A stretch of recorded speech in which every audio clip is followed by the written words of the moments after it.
Hey, it's NPR's Book of the Day. I'm Andrew Limbong. I don't know if people in the States realize how casually people talked about the extrajudicial killings going on in the Philippines under President Rodrigo Duterte. Like, I'm Indonesian, and even I had family members who were like, it is what it is. If you're not a drug dealer, you're not in danger, while just chowing down breakfast on a Tuesday. And how we talk about things matters. The language we use, the words we pick. That's the thesis of Patricia Evangelista's book, Some People Need Killing. She was a journalist in Manila during this stretch of time, and producer Mallory Yu over at All Things Considered put together this piece featuring Evangelista telling her story. After the break, NPR's Juana Summer sets it up, then Patricia Evangelista takes it from there. This message comes from Apple. Apple Gift Card is a practical gift that unlocks a world of entertainment and fun. You can send it via email or give a physical card to your loved ones, friends, or family. They can use Apple Gift Card to buy Apple products, accessories, apps, and games. But they can also use the funds to pay for music, movies, TV shows, and more. Visit apple.com for details and to send Apple gift cards to your friends and family this holiday season. When Rodrigo Duterte was elected as president of the Philippines in 2016, Patricia Evangelista was a field correspondent for Rappler, an independent news agency based in Manila. Hours after Duterte's inauguration, the body of a man was found with a sign declaring him a drug lord.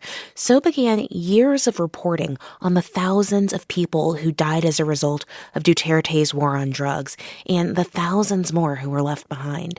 Those years of reporting are the subject of Evangelista's new book. It's called Some People Need Killing, a memoir of murder in my country. And as the title of the book suggests, there will be frank discussion of extrajudicial killings that some may find disturbing. The story that Rodrigo Duterte told when he ran for the presidency was that the reason for the shambles the country was in was a drug scourge. And then he said that addicts were terrible people. Kill them all, he said. So he didn't believe in rehabilitation. He believed in retribution. And people who voted for Rodrigo Duterte believed the same thing. He came at an important point where many people across decades had been living with failed expectations. Many people were poor.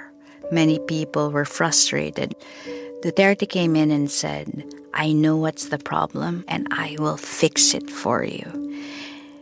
People elected a violent autocrat on an excess of hope. They hoped for something better. I expected there to be deaths on the street. The velocity of it was stunning in the aftermath.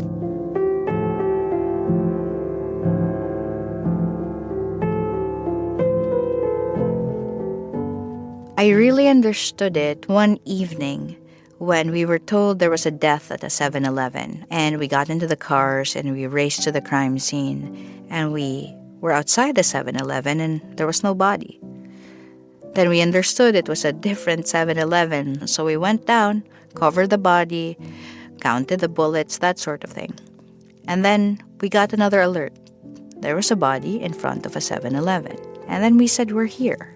They said, no, it's a different one. It was the same 7-Eleven that we had just been to, within something like 30 minutes.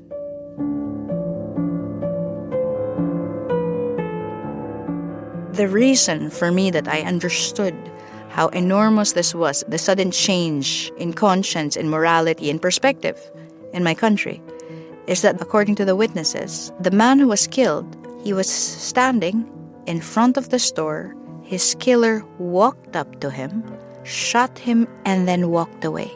He was unmasked. There was no getaway van. There was no motorcycle to pick him up. He didn't even run. He walked away like it was normal.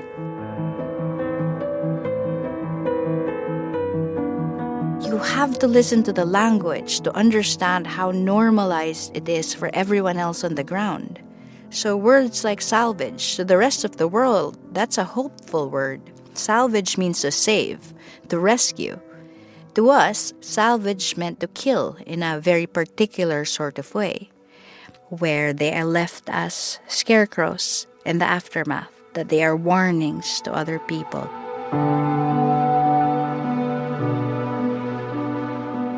let me show you how a man is salvaged. I was standing at the high point of a bridge, and the dead man was lying in the shadow of a parapet wall. He was a big man with big, bare feet. There was a sign beside him. It said he was a drug dealer. His head had been wrapped in packing tape, and that's when I heard the screaming. It came from the bottom of the bridge, a woman's voice, high and shrill. I saw her face first, and then her feet come running. She fell to her knees beside me, just outside the yellow crime scene tape. She said her name was Ivy. She said the dead man was her husband. She said she knew him by his feet. Rene Desierto had been salvaged. In the aftermath, I saw Ivy many times, and I told Ivy that there would be a book, and she said, "Tell them our love story." So that's what I'm telling you now. She loved him, he loved her, and she loves him all the way to now.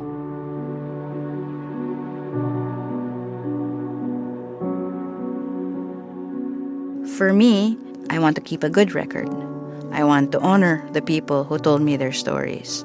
So if I can put it on paper in as clear a way as I can, maybe it matters someday for whoever is looking for a reckoning. And at the same time, I mostly thought with so many names and so many bodies that the job was to reconstruct the man who was lost. When there was a challenge of likely crimes against humanity, the president said, "I'd like to be frank with you. Are they human? What is your definition of a human being?" So perhaps consciously or unconsciously across the book, I was trying to define the human being in whatever fashion other people see ordinary, regular, everyday people. Here's the color of the shoe. Here's the tenor of the scream. Here is what he last said to his mother.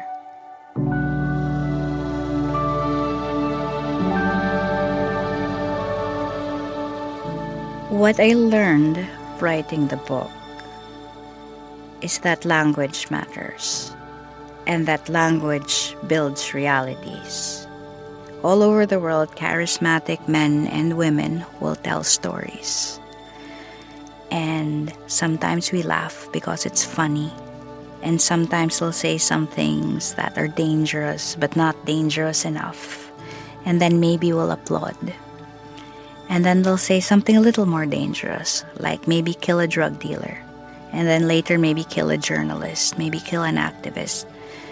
And then maybe, because of what they say and what they do, a vigilante with a gun will also say, maybe some people need killing. The language matters. And the reason the book is called what it is because it is the bluntest way to say it. That some people do believe some people need killing. With violence all over the world, with many situations where some lives are considered less grievable than others, maybe it is proper to ask the question as bluntly as possible. Do we think some people need killing? My job is to stand over the body on the ground and then ask, did this have to happen? And always, the answer is, it's because someone stood behind the barrel of a gun and said yes. I hope someone, somewhere, might read the book and answer no to. That was writer Patricia Evangelista talking about her book, Some People Need Killing, a memoir of murder in my country. It's out now.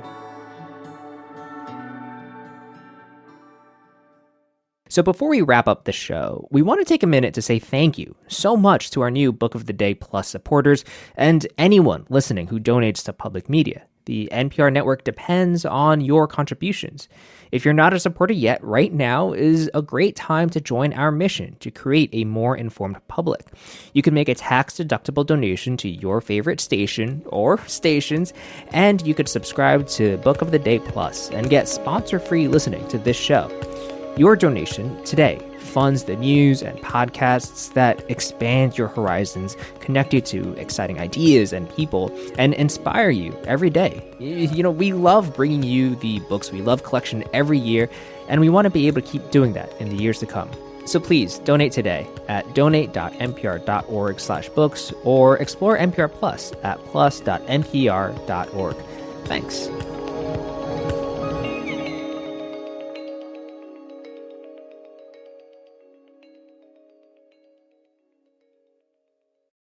Support for NPR and the following message come from Rosetta Stone, the perfect app to achieve your language learning goals no matter how busy your schedule gets. It's designed to maximize study time with immersive 10-minute lessons and audio practice for your commute. Plus, tailor your learning plan for specific objectives like travel. This holiday season, get Rosetta Stone's lifetime membership for 50% off and unlimited access to 25 language courses. Learn more at rosettastone.com/NPR. This message comes from NPR sponsor Autograph Collection, part of Marriott Bonvoy. Each of the almost 300 independent hotels in the Autograph Collection are designed to be exactly like nothing else. Visit autographcollection.com to find something unforgettable. This message comes from NPR sponsor Mint Mobile. From the gas pump to the grocery store, inflation is everywhere. So Mint Mobile is offering premium wireless starting at just $15 a month. To get your new phone plan for just $15, go to mintmobile.com/switch.